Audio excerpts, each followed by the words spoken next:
Olá, bom dia, boa tarde, boa noite, mundo. Sejam todos muito bem-vindas, bem-vindas ao canal do NEC, Núcleo de Estudos Espíritas, Casa do Caminho, na cidade de Bielbiena, na Suíça. Hoje daremos continuidade ao estudo do livro Que é o Espiritismo, com nosso irmão Beto Gomes.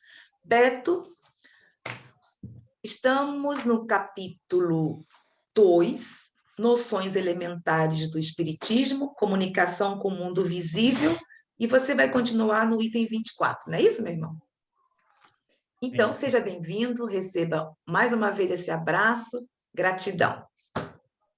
Gente que agradece. Agradecer primeiramente o convite, a oportunidade de estudo e reflexão das leis que regem o espírito e a matéria para o nosso melhoramento. Bom dia, boa tarde, boa noite a todos. Boa, Beto. Bom, então, vamos começar o estudo do livro do Espiritismo, o que é o Espiritismo. A gente só para recordar, para quem estiver vendo pela primeira vez, ou a gente também acaba esquecendo de uma semana para outra, 15 dias, a gente já fez todo o capítulo 1 e começamos o capítulo 2, Noções Elementares do Espiritismo. Terminamos o dos Espíritos, que é o item, né, esse aqui, e começamos Comunicações com o Mundo Invisível. Antes de falar propriamente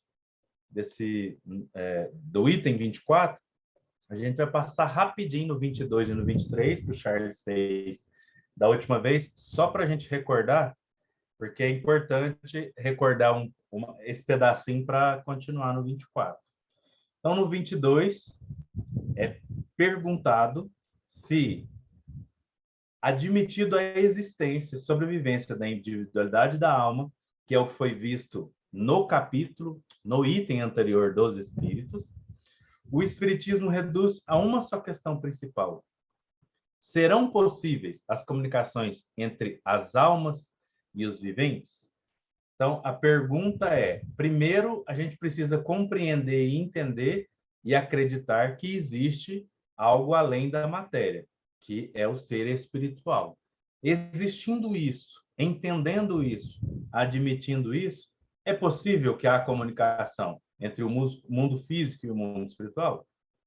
Aí ele responde que essa possibilidade foi demonstrada pela experiência, dada a quantidade de observadores, pesquisadores, cientistas e pessoas que atestaram o fato. É o que ele está falando nesse item. No 23, uma coisa que ainda é comum é que existe no comum entre nós, encarnados, ainda é uma crença comum de que o estado da alma depois da morte pode ser um sopro, uma fumaça, uma coisa vaga, apenas apreensível pensamento. E aí a gente não percebe que é algo concreto, que a gente pensa que seria isso.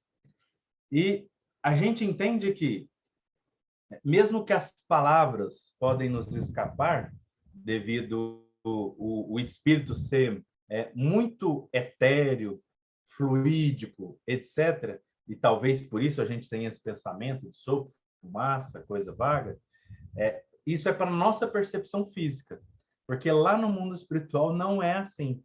Os elementos que estão lá são apenas diferentes dos elementos que estão aqui.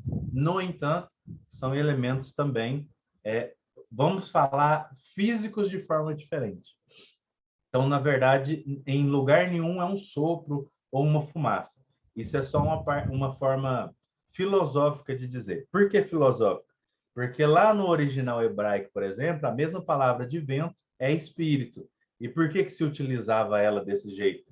Porque não se tinha essa percepção mais aprofundada desses elementos serem diferentes, o físico e o espiritual. Então, é por isso que, às vezes, a gente ainda tem essa ideia não tão concreta assim, tão abstrata. E às vezes, por escapar essa ideia, a gente não compreende alguns pormenores que nós iremos ver a partir de agora do 24. Então, agora a gente começa mesmo o de hoje. Vivendo o mundo invisível, no meio do visível, com o qual estão em contato perpétuo, dá em resultado uma incessante reação de cada um deles sobre o outro. E bem assim demonstra que, desde que houve homens, houve também espíritos. E que se estes têm o poder de manifestar-se, deviam tê-lo feito em todas as épocas e em todos os povos. O que ele está falando aqui é que, se existe um mundo visível e existe um invisível, e eles estão entrelaçados, a influência do mundo invisível no visível e vice-versa, significa que, desde que existem homens, seres conscientes, esses espíritos estão em manifestação. E não só manifestação, mas como há uma troca, digamos assim, de ideias, de energias, de percepções, de ações, inclusive, né? Porque a gente sabe que toda ação começa com uma ideia, e assim por diante. Ele vem dizer que, se isso acontece agora, se a gente percebeu, catalogou, entendeu, significa que em todas as épocas e em todos os povos isso aconteceu. Se assim o for, a gente entende que seria uma autenticidade do fato. E vai falar no item abaixo. Antes de falar do segundo parágrafo, a gente gostaria de lembrar algumas coisas aqui entre povos antigos. O primeiro versículo da Bíblia, Gênesis capítulo 1, versículo 1, está escrito assim: em princípio Deus formou o céu e a terra. Criou os céus e a terra. Mas, na verdade, o verbo que está traduzido como criar, ele pode ser moldar ou formar. Não significa que... Porque criar dá a impressão que eu pego algo do nada, bem básico, né, do elemento quase nada, e crio. E o moldar e formar dá a impressão que eu pego algo que tem pronto, misturo com outra coisa que tem pronto e modelo uma outra coisa. E por que a gente está falando isso? Porque o próximo substantivo, que é traduzido como Deus, Elohim, na verdade, se fosse traduzido literalmente, porque Elohim é plural, significaria deuses. E a gente sabe que significa deuses porque são os espíritos superiores que auxiliaram na modelagem do planeta Terra. Só no primeiro versículo a gente percebe essa manifestação acontecendo. Por isso que a gente trouxe um exemplo. Já no primeiro versículo bíblico, né, o livro que se tem mais antigo catalogado até hoje, no sentido de livro completo, né, que é o Gênesis, ou os 5 livros de Moisés, o Pentateuco Mosaico, nele organizado, porque a gente sabe que existem outros povos que inventaram a escrita, aí hoje se encontra essas escritas em outros locais, mas são fragmentos, são prismas, são palavras que precisa os analistas ir juntando para fazer o texto. Então, do jeito com que é a Bíblia, é o primeiro e mais antigo de forma completa, né, linear. Pelo menos é o que se tem notícia. Talvez daqui a pouco se encontra outros. E aí, já nesse primeiro versículo, né, do que se entende de mais antigo, já tem essa manifestação, já tem essa troca entre o mundo físico e espiritual, já tem essa questão de uma comunidade, como diz o Emmanuel, né, no livro A Caminho da Luz, uma comunidade de espíritos eleitos pelo Senhor, a qual cooperam em plano maior, juntamente com o governador espiritual da Terra, que é Jesus Cristo. Então, a gente percebe que essa influência é o tempo todo, inclusive desde a formação do planeta Terra. Então, lembrando que, se desde lá já era assim, continuou sempre. Sempre houve essa influência, sempre houve esse contato e sempre houve essa troca. Entretanto, continuando no texto, nestes últimos tempos, as manifestações dos espíritos tomaram grande desenvolvimento e adquiriram maior caráter de autenticidade, porque estava nas vistas da providência por termo à praga da incredulidade e do materialismo, vir a testar sua existência e revelar-nos sua situação, feliz ou infeliz. É interessante que quando a gente vai interpretar nestes últimos tempos, a gente pode pensar que Kardec está falando só da época que o Espiritismo foi codificado.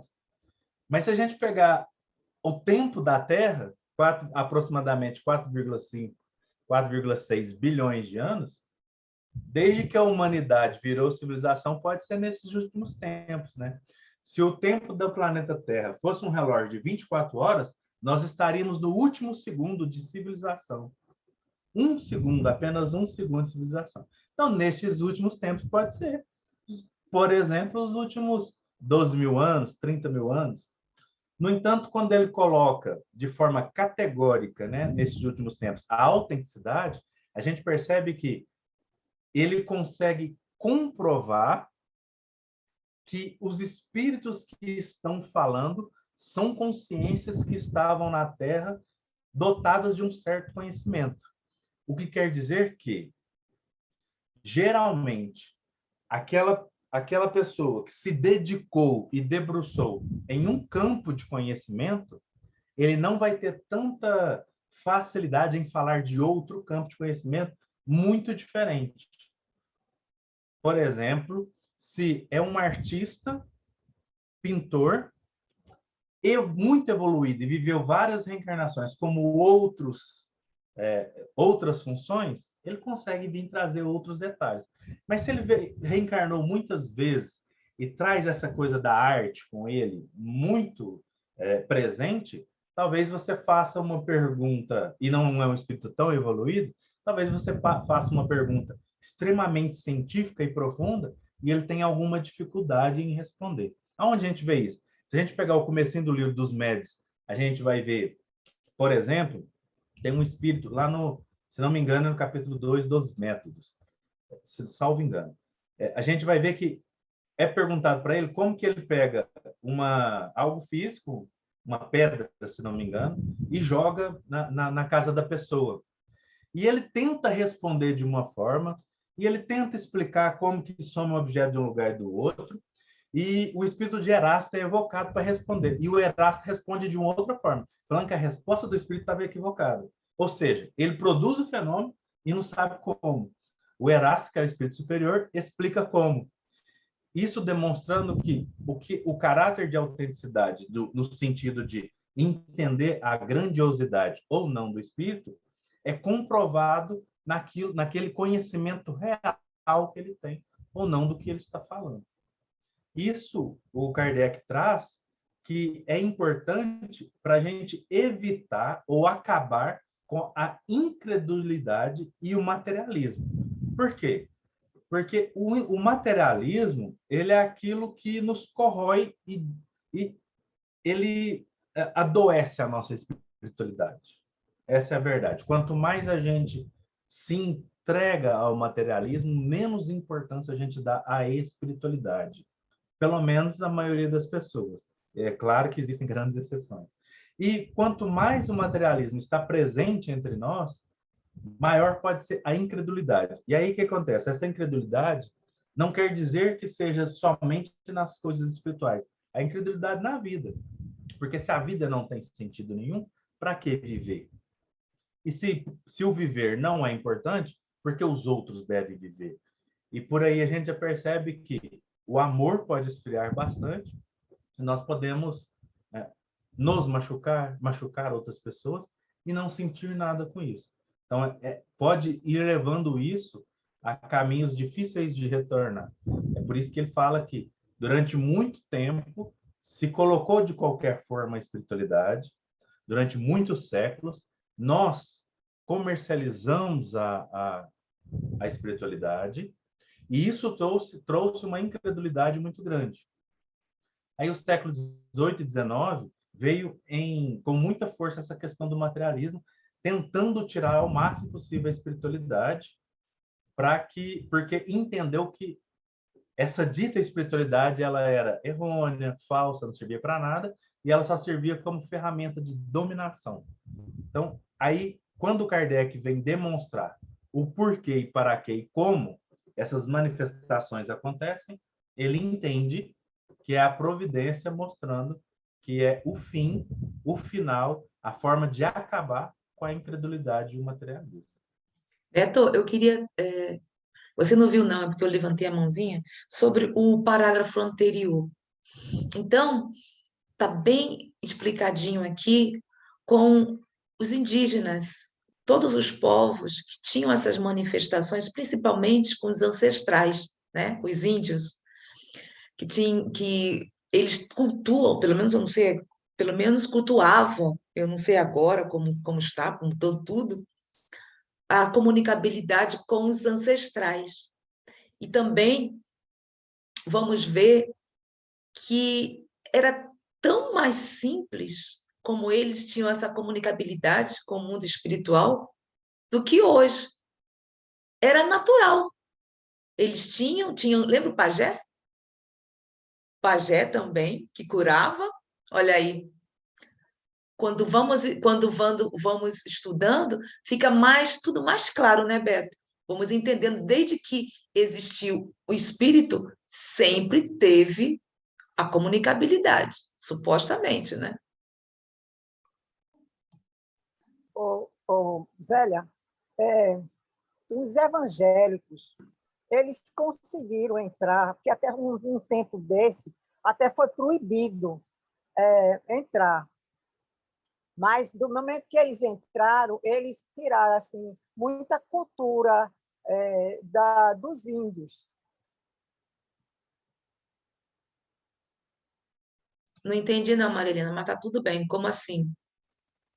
Veja, o costume do índio, aquela natureza, aqueles que ele, no caso, eles admiravam, né?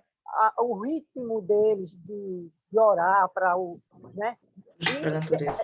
Não está mais acontecendo isso, porque a maioria, eles já vão para esses pasteiros e os evangélicos doutrina, tá entendendo? Eu vi até uma reportagem sobre isso, que até me deixou triste, porque cada um tem sua mania de, assim, seu jeito, tá entendendo? De orar. E agora eles estão muito assim, evangélicos, no caso... Entendi. Já estão adotando a religião evangélica. Isso. Tá. Tá certo, agora entendi. Obrigada, Maria Helena.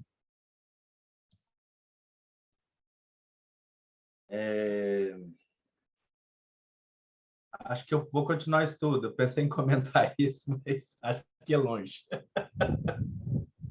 Vou comentar rapidinho. Acho melhor você comentar, Roberto, sabe por quê? Porque será você mesmo que dará continuidade no próximo estudo. Então, como aqui geralmente conversamos, damos também dentro do contexto o nosso ponto de vista, seria interessante você também falar o teu ponto de vista.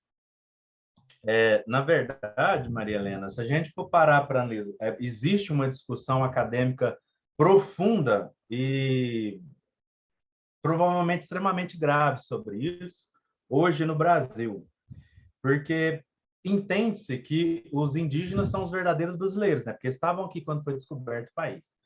E por eles estarem aqui, eles tinham uma cultura. E já desde a colonização, essa cultura foi modificada. E hoje a gente olha para isso e acha que é bacana, porque a gente entende que é uma missão, está no livro Brasil, Coração do Mundo para os Evangélicos, a cristianização indígena. Então, antes dos evangélicos, os católicos já haviam feito isso, né, desde 1530, porque foi 1524, mas 1530, 1550, e assim por diante, tem-se um histórico muito grande dessa doutrinação, dessa cristianização indígena. E, para nós, é uma coisa que a gente acha legal, interessante, que é necessário todo mundo conhecer Jesus. Mas para muitos índios não é bem assim. Então, existe essa discussão hoje acadêmica, inclusive. Quando a gente foi uma vez estudar arte indígena, e quando você estudava até 15, 20 anos atrás arte indígena, você via um quadro feito por um europeu pintando um índio. Você via um europeu fazendo uma escultura indígena. Isso, na verdade, não é uma arte indígena, porque o indígena não pinta quadros. o indígena raiz, vamos chamar assim. Ele pinta o próprio corpo, ele faz cocar, ele faz instrumentos, né? Essa seria a arte indígena, mas só entendemos isso muito recentemente, mas muito recentemente. E estão tentando preservar essa cultura, porque ela realmente está acabando devido a essa modernização indígena que acontece, não somente no Brasil, mas em todo o mundo. Mas como eu sei melhor do Brasil, por isso que eu estou comentando. Então, tipo, realmente é algo complexo de pensar, aonde a gente imagina que levar Jesus para as pessoas é pegar tudo que tem aqui nos livros, vamos chamar isso, os espíritas, e fazer com que eles aprendam e pratiquem exatamente como está aqui. E talvez tenha sido uma interpretação equivocada da nossa parte, porque a essência é o amor, é a concórdia, é conviver bem, né? E talvez se a gente tivesse implantado isso lá desde, estaria sido melhor. E aí é uma discussão que permeia lugares que a gente ainda não sabe onde vai dar. Essa que é a verdade. Estou comentando isso que dá a impressão que somente o evangelho tem feito isso, mas na verdade nós, enquanto civilizados, temos feito isso já há algum tempo. Há pessoas que têm reclamado, inclusive, por exemplo, do eurocentrismo do Kardec na Revista Espírita, por exemplo. Do quanto ele fala muitas vezes da missão da França. Leon Denis fala da missão da França, no livro Espiritismo da Arte, que é a França, né? Então, a gente percebe que é uma coisa humana comum, e a gente entende que faz parte do processo. Mas muita gente tem questionado se, às vezes, a gente não ultrapassa o limite do quanto eu quero implantar o amor, mas precisa ser do meu jeito. Então, realmente, é algo que a gente precisa pensar. Por isso que eu falei assim, eu não sei se eu comento, que é meio polêmico, que é muito recente, é muito novo. E como a gente não sabe ainda quais são os caminhos que nós iremos adotar, a gente ainda fica um pouco incerto do que irá acontecer. Mas com o estudo que o Paulo Henrique de Figueiredo faz, fica mais claro também a autonomia dentro do próprio espiritismo, que foi muito modificado, né, Beto? Então, isso, aos poucos, vamos ter uma outra visão do próprio espiritismo, dentro do próprio espiritismo. E eu estou observando isso, que eu também estou seguindo essa parte da autonomia. Então, temos uma visão completamente diferente daquilo que pensamos que estamos estudando o espiritismo. Né? Mas tudo bem, senão vai ficar muito... Vamos entrar em outra coisa. Mas eu acho que o comentário da Maria Helena foi interessante para a gente refletir e por pensar isso... até qual os nossos limites em implantar alguma coisa. Como implantar, digamos assim. Né? É por isso que é bom, por isso que nós trazemos cada um dando o seu ponto de vista dentro do contexto. E como como era que ficou, como se chama, que começaram a colonizar, que levaram, que catequizando os indígenas?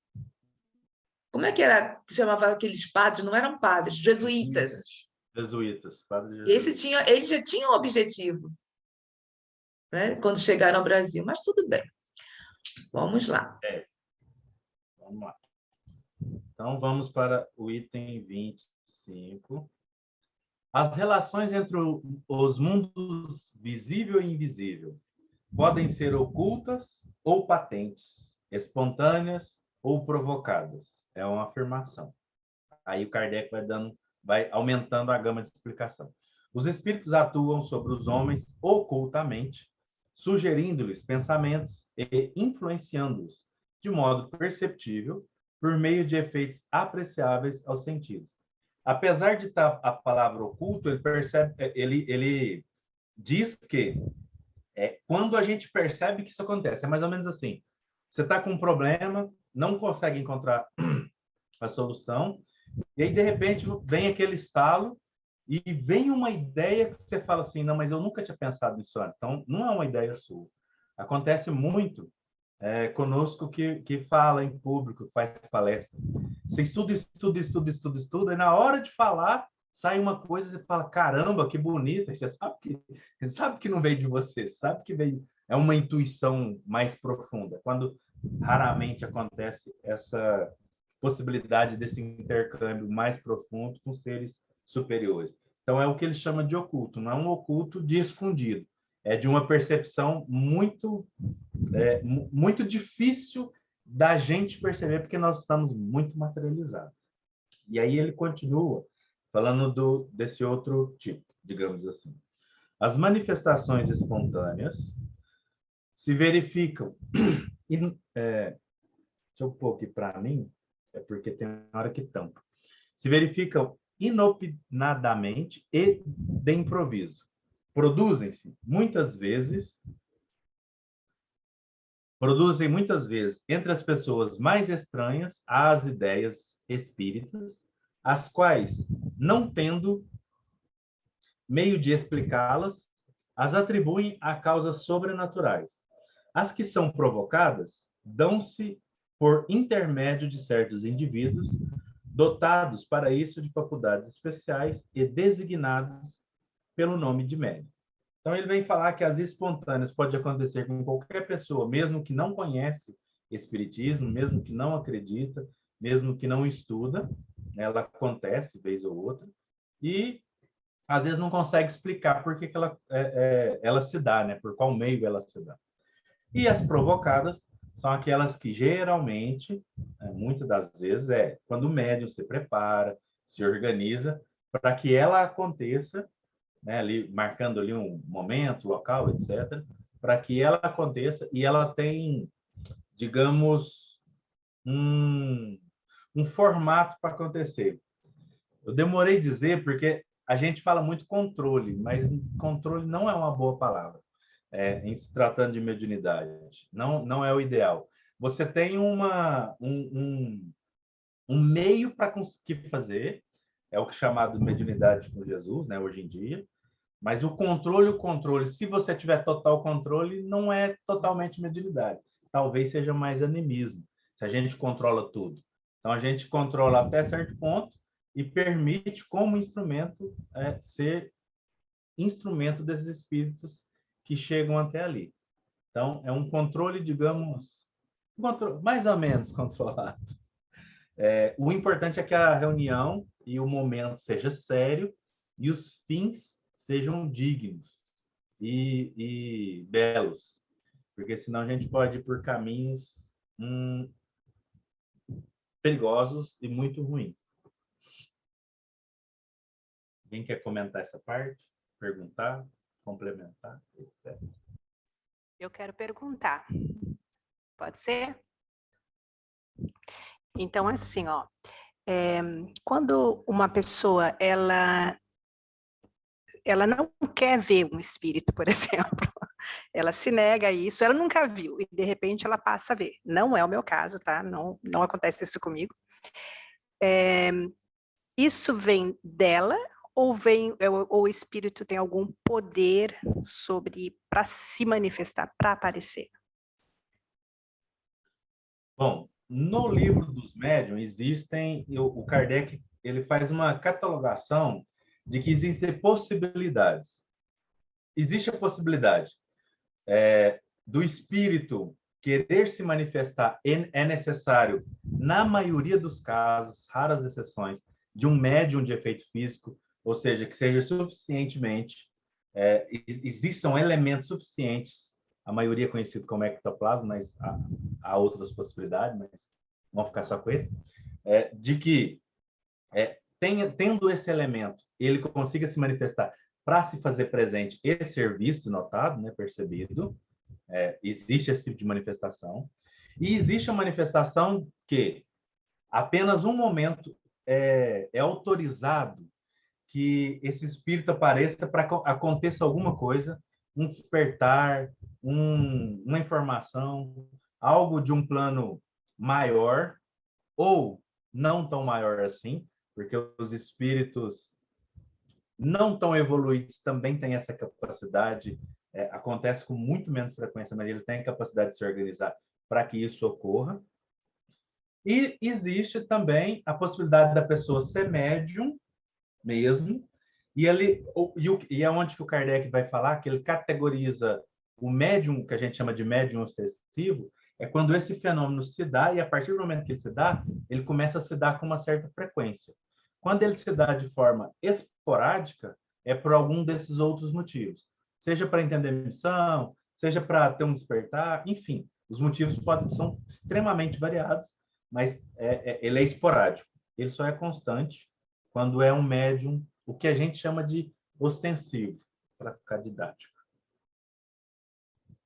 Agora, a pessoa não querer, se ela for médium dito ostensivo, porque, né, a palavra médium tem uma gama grande de significados e possibilidades, se ele for médium ostensivo, a probabilidade dele conseguir é muito pequena, isso. O que é possível acontecer é auto-enganar-se. Eu vou dar um exemplo. Eu conheci uma pessoa que ela cresceu dentro do espiritismo, e quando ela chegou ali no final da adolescência para a vida adulta, ela se tornou protestante. E ali no meio protestante, ensinaram para ela que não poderia haver essas manifestações do pai dela. Ela via o pai dela direto. E aí falaram que era Satanás, que era o demônio.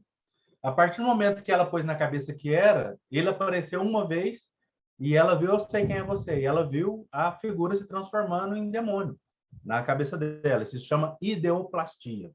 É quando a capacidade, porque não, ela é um médium, digamos, com capacidades avantajadas. Então, ela via o que queria ver, né? E aí, a partir desse instante, nunca mais o pai apareceu e ela se tornou líder de louvor. E lá dentro da igreja, quando ela entende que é o Espírito Santo, manifesta o Espírito Santo e não tem a forma delimitada como ela conseguia ver. E quando tem, ela chama de anjo. Ou seja, a manifestação continua a mesma, do mesmo jeito, ela só mudou os nomes e plasma conforme a mente quer. Mas ela não cessou. Mas quando você pergunta para ela, ela fala assim, aí cessou aquelas manifestações diabólicas. Então, entende que a mediunidade dela, a gente escuta muito no meio, em trancar a mediunidade, tá? Não é bem possível. O que você faz é moldar ela a uma realidade em que você se coloca e acredita ser totalmente diferente. Isso é possível. Agora, se é uma mediunidade ostensiva mesmo, você bloquear ela, igual algumas pessoas falam, pode até acontecer, mas eu acredito que seja muito raro. Eu não conheço e nunca ouvi falar de nenhum caso assim específico. Obrigada. De nada. Então, vamos para 26. Os espíritos podem manifestar-se de muitas maneiras diferentes. Pela vista, pela audição, pelo tato, produzindo ruídos e movimentos de corpos. Pela escrita, desenho, música, etc. Então, também tem no livro dos médiuns, né, todos esses tipos de mediunidade e várias outras, e é a forma com que a gente melhor percebe eles. Seja vendo, né, a evidência, a clarividência, seja ouvindo a psicofonia, pelo tato, né, psicografia, etc, etc, etc. Então, todos são esses os formatos. No entanto, me chama muita atenção aqui a escrita, que é a psicografia, o desenho e a música. Por que me chamou muita atenção? A gente gosta muito de arte e, por exemplo, no centro que eu frequento, tem um trabalho de psicopictografia. Então, uma vez por mês, os médiuns vão lá e um ou dois médiuns desenham e faz o tratamento através do desenho e das cores. Então, as cores são colocadas ali conforme a necessidade da assistência que está ali naquele instante, necessitando de cores de desenho. E, então, são manifestações mediúnicas interessantes, e não tem muito por aí, né? Daí me chamou muita atenção isso. Se alguém quiser comentar. Então, eu queria falar uma coisa. Olha só, eu entendo a minha mediunidade só através de sonhos. Então, é tão complicado a gente dizer para a pessoa, olha, eu sonhei, porque os sonhos têm várias explicações para os sonhos, né? Principalmente cientificamente, né? A psicologia, lá Freud, né, explica bem sobre os sonhos. Mas quem sonha sabe perfeitamente a diferença entre o que é um sonho que te passa uma mensagem espiritual, ele é completamente diferente de um sonho normal, que a gente dorme e sonha aí toda noite. E eu não encontro, assim, muita explicação para isso, sabe? E talvez eu tenha procurado nos lugares errados, mas dentro dos livros do espíritas, né? Dentro da, eu não encontro muitas explicações, eu não sei se não se tem mesmo, sabe? Uma resposta para isso, porque assim, são coisas que muitas vezes me são ditas e eu observo depois, e aquilo não é tipo assim uma previsão, não é nada disso, é tipo assim, olha, presta atenção no que você está fazendo, sabe? Coisas assim que eu dou uma arrumada na minha vida e depois eu realmente obtenho o resultado. Se eu tivesse ido para um outro caminho, não seria um resultado bom, sabe?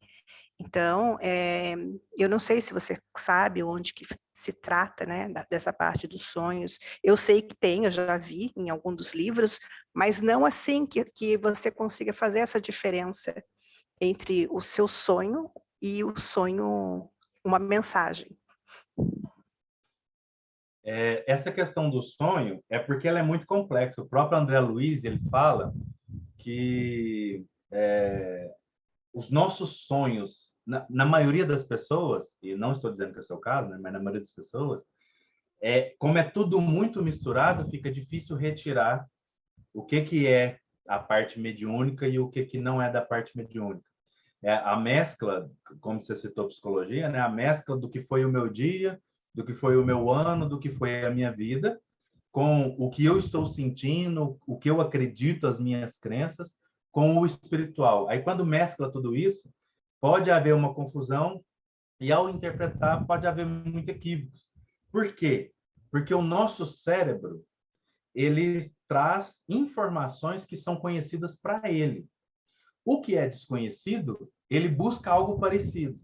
Então, aí imagina, a gente vai lá, por exemplo, eu lembro que há muitos anos atrás, eu tive um sonho em que eu cheguei num lugar que estava tudo muito lindo, muito belo, grande, era uma grande biblioteca. E aí, quando eu voltei, falei, nossa, estava numa grande biblioteca e tal. Como que o meu cérebro decodificou?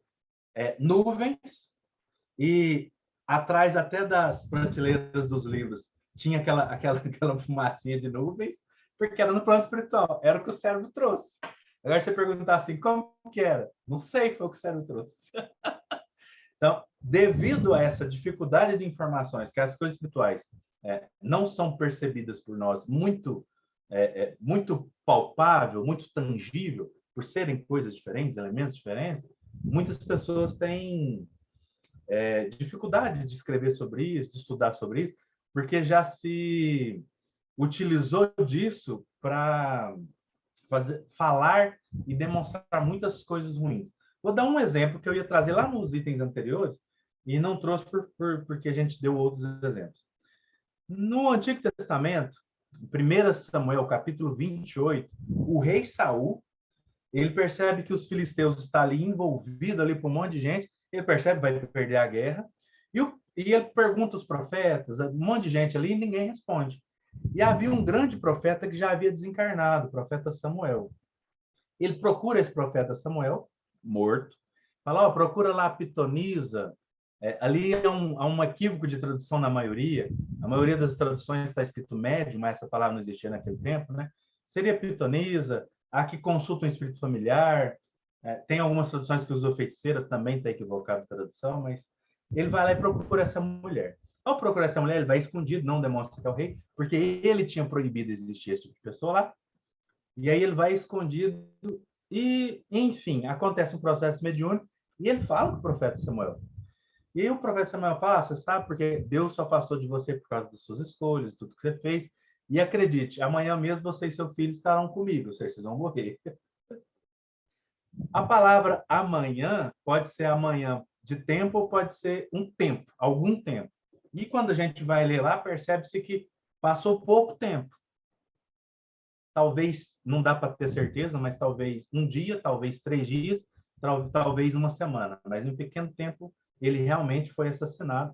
Ele se matou e os 3 filhos foram mortos.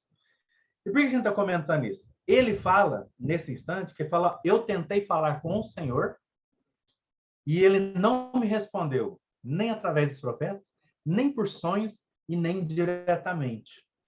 Então, a gente percebe que é uma prática comum, sonhos. No Novo Testamento, em Atos dos Apóstolos, o apóstolo Pedro, quando ele tem uma visão, ele fala que é por sonhos. Em Lucas, capítulo 1, a gente percebe que o anjo Gabriel fala com, acho que é Zacarias ou Ananias, por sonho. Não é um contato direto. Então, o sonho é comum. A questão é que, durante muito tempo, as pessoas aproveitavam. Eu sonhei essa noite que o Senhor dizia que eu tenho que ser o rei agora. Isso aconteceu demais na Idade Média. E aí a pessoa tinha um certo respeito, as pessoas entendiam que ela era uma pessoa que trazia informações legais, mudava. Então, como isso foi banalizado, acaba que existe uma confusão.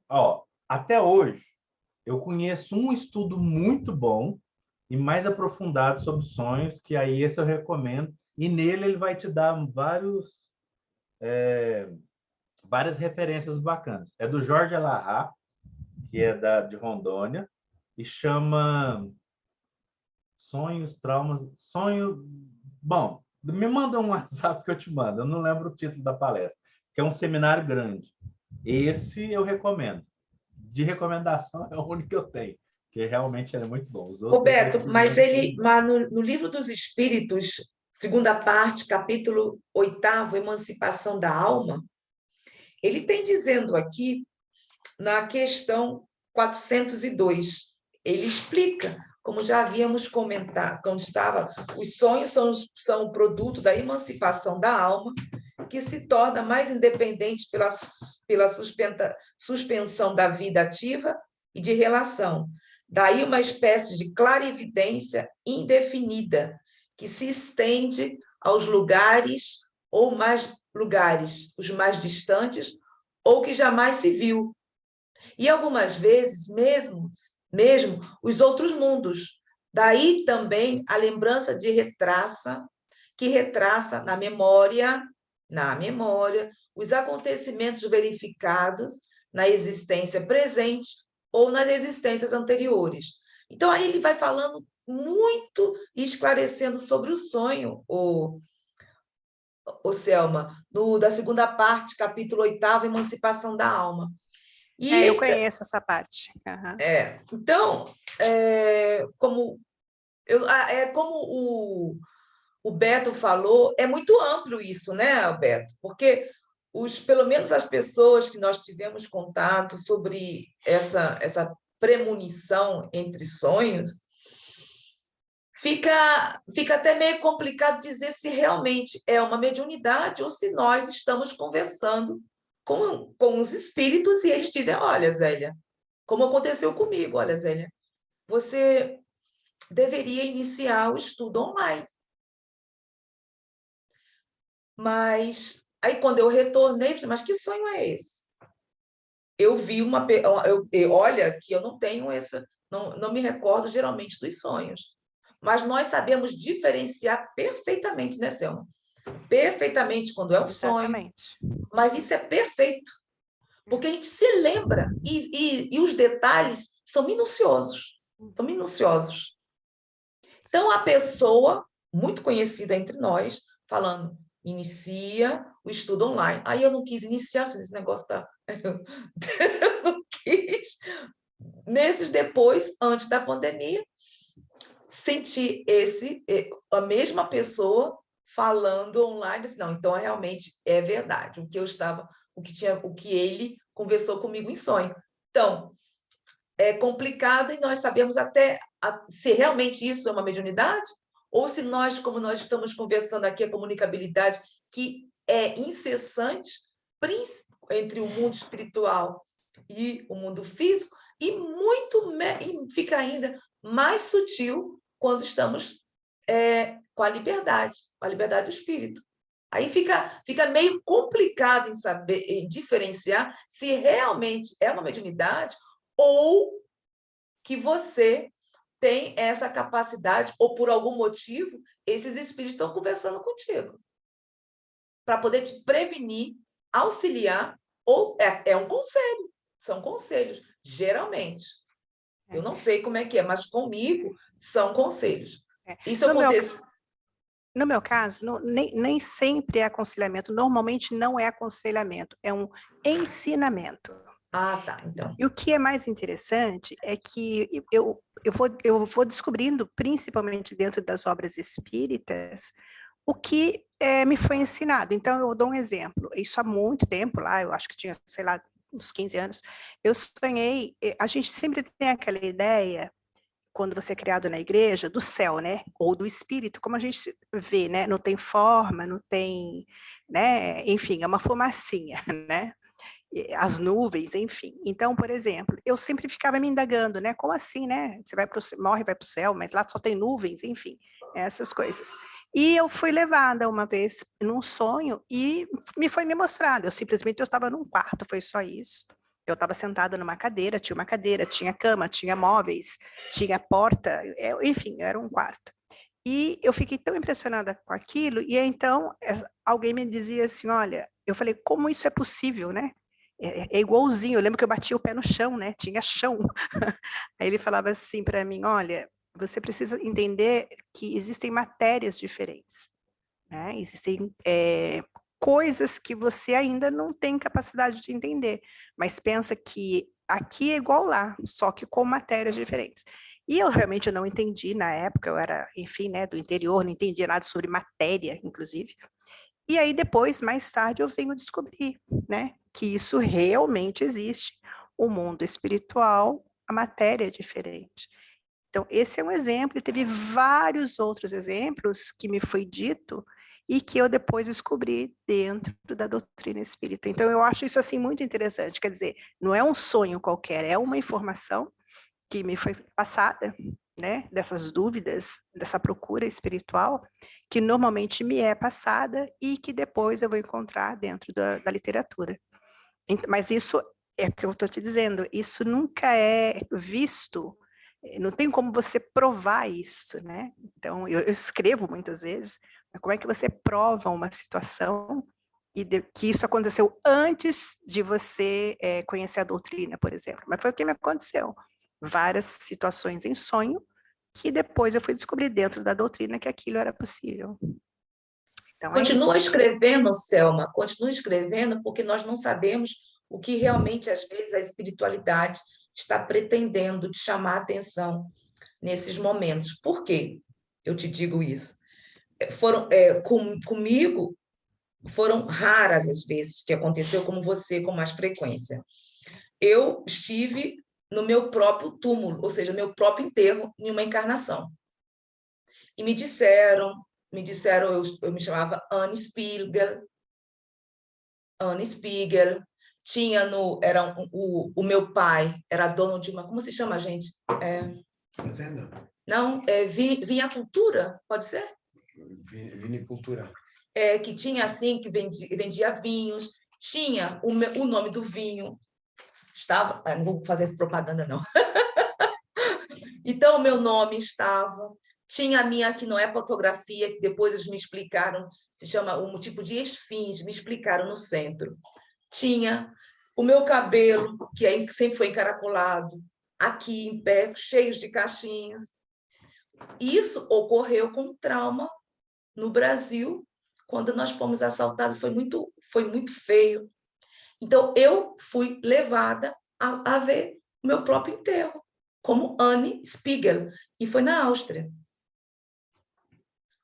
Então, assim, de vez em quando ocorre.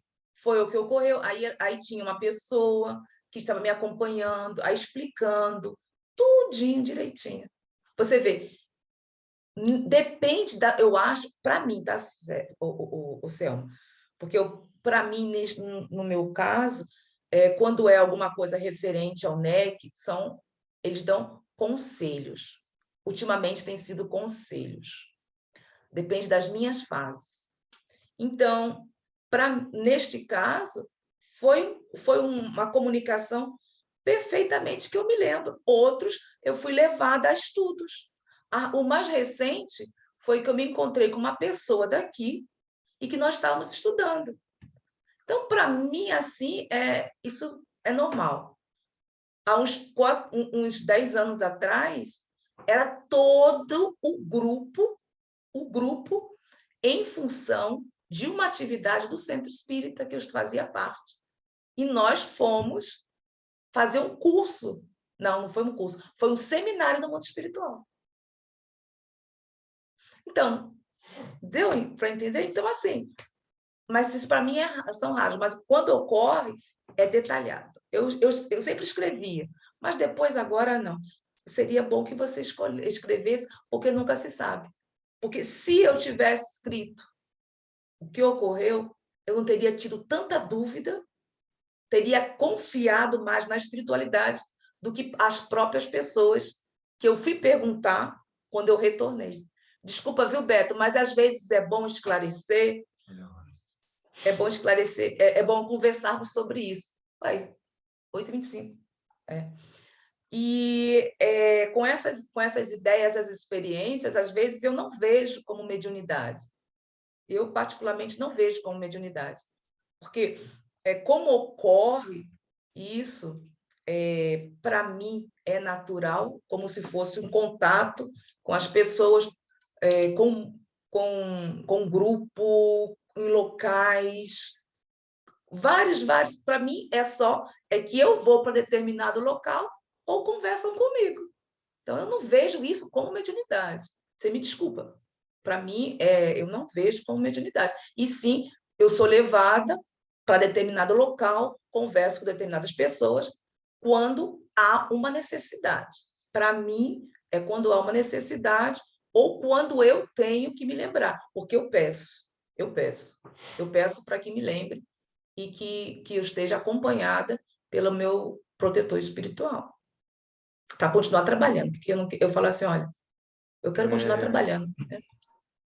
Como o tempo está acabando, deixa eu falar uma coisinha muito importante sobre tudo isso. Deuteronômio 18, é um livro de Moisés, foi proibido, inclusive essa parte, né, Deuteronômio 18, é onde que os protestantes e muitos católicos são contra o espiritismo, porque para eles ali está uma proibição direta, que não se pode evocar mortos, não se pode praticar necromancia, necrolatria, etc.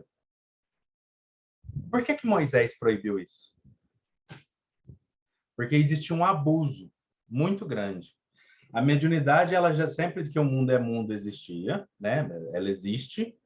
E as pessoas utilizavam para, eu posso comprar esse boi? Ah, será que é uma boa ideia? Eu posso casar com esse rapaz? Ah, eu posso casar com essa moça? E assim por diante. A mediunidade era utilizada de forma extremamente pessoal. Devido a esse abuso, houve essa proibição. Existem vários indícios do porquê que, né, disso que a gente está falando, vários indícios no próprio Antigo Testamento, né? Por que acontece? Por que eu fugi da pergunta dos sonhos, não respondi e indiquei referências? Deu para perceber que cada um tem experiências diferentes? Eu tive sonhos, eu tive contatos. Eu dei um bem rapidinho e teria vários outros. Uns não foram muito bons, uns foram péssimos. A minha esposa tem muito, e a maioria não é muito bom.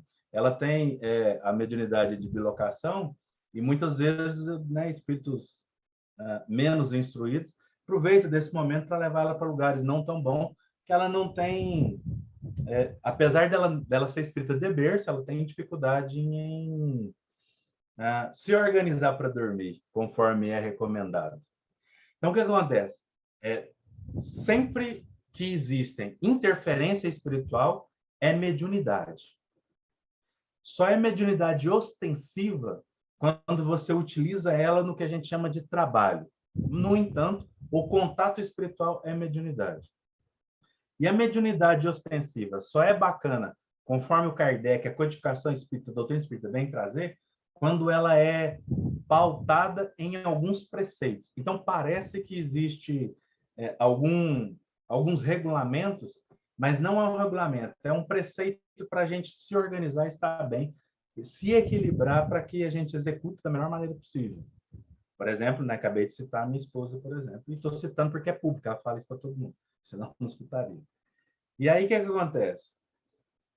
Se ela for falar do que ela viu nos sonhos, vai ser bom para quem? Aqui entra aqui entra a coisa mais importante da mediunidade, o objetivo da mediunidade com Jesus. Quando a gente é um contato com alguém, é edificante para mim? Ótimo, excelente, eu posso conversar isso com algumas pessoas e posso passar. É edificante para muitos? Preciso compartilhar com outras pessoas. Pelo contrário, é ruim? Eu preciso tomar muito cuidado se eu devo externar isso ou não. Muito cuidado. Como diz no desenvolvimento mediúnico, com os médiuns assim, muito ostensivos que nos dão aulas, né? Eles dizem o seguinte: a mediunidade começa quando eu não jogo papel na rua, quando eu começo a respeitar o outro, porque isso vai demonstrar quais são os contatos que eu vou ter. Parece que não faz sentido nenhum que eu estou dizendo com o sonho, mas tem. Porque as minhas ações, os meus pensamentos vão interferir ou não nos sonhos, de conforme eu interpreto eles. Por mais belo que seja o sonho, é chamado assim no desenvolvimento mediúnico, a minha contaminação precisa ser o mínimo possível. Porque se a contaminação for muito grande, eu vou interpretar de forma equivocada. E é por isso que a gente evita de falar muito sonho, por isso que não encontra muito material. Porque se eu for lá e ler, nossa, eu tenho sonhos grandiosos e maravilhosos, então eu preciso esparramar para todo mundo. E talvez aconteça isso. Aí passa um ano, eu perco o emprego, um filho meu desencarna, meu marido ou minha esposa me abandona, e eu começo a achar que o mundo é muito ruim. Vai interferir nos meus sonhos? Vão interferir nos meus sonhos. E a partir de agora, os meus sonhos, de forma interferida, eu vou continuar falando para as pessoas como eles são. Eu vou continuar fazendo o mesmo bem que eu estava fazendo? Talvez não. Então, por essa mudança, segundo o André Luiz, que acaba interferindo na nossa capacidade perceptiva dos sonhos, é melhor a gente tomar cuidado. Mas sim, você deve anotar. A minha esposa anota várias letras. Essas letras, umas 5 já viraram música, e a maioria é muito bonita, mas uma outra não é tanto. E para finalizar, eu vou falar uma coisinha que o Chico Xavier falou, na década de 60 ou 70, quando em Uberaba ele ia todos os dias na banca comprar o jornal. Aí ele foi lá, um dia ele chegou para comprar o jornal, olhou do lado e viu uma revista pornográfica. Aí ele disse: eles chegaram. E ele dizia que o principal das pessoas que difundiram isso, e eu não estou dizendo que isso é bom ou ruim, viu, gente? Só estou passando o que foi dito. Por que eu estou falando que não é bom ou ruim? Porque talvez a pessoa faz uso e está tudo bem, cada um é dono de si. E aí ele falou que um dos principais que começou a divulgar isso no mundo, ele, antes de dormir, fazia umas certas práticas e percebeu que isso auxiliava em fazer isso de forma mais criativa. Então, ele fazia os desenhos das revistas, fazia as histórias, depois de certas práticas. Dormia, acordava e anotava tudo. Então, é bom saber essas informações para ver que os sonhos são importantes e fundamentais. Mas é importante que a gente consiga ter algum controle, vou pôr entre aspas controle, para que ele seja edificante para nós e para muitos. E anotar sempre é fundamental para que a gente possa não provar para as pessoas. Porque, Selma, eu vou te falar a verdade. Jesus chegou e fez o que fez, e muita gente não acredita nele. Provar para as pessoas não é uma coisa fácil. Não é simples. Mas é importante a gente perceber, né, quais são os nossos pontos e naquilo que a gente pode contribuir para nós e para a humanidade. E talvez o que eles queiram, né, nos dizer, ou por algum motivo qualquer que pode ocorrer futuramente, como ocorreu. Aqui você está vendo. Bom, vou finalizar a nossa gravação. Um abraço, um beijo no coração para todos. Beto, quer se despedir? Só agradecer mesmo. Obrigado, pessoal.